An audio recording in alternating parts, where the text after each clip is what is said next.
Okay, vi skal bevise, at x til minus n differentieret er minus n gange x til minus n minus 1.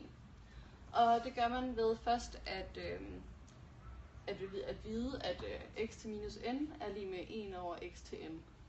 Og vi ved også, at der er noget, der hedder brøkreglen, som siger, at hvis du har en funktion, der består af u over v, så er den differentieret v gange differentialen af u minus u gange differentialen af v over v i anden.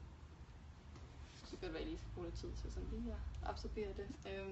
Ja. Så i vores eksempel, så er 1, som vi har herfra, det vil være u'et, og x i n vil være v'et, og det har jeg også skrevet her. Så er jeg ligesom styr på det. Så det man gør, det er faktisk bare, at man putter de her værdier ind i den her ligning.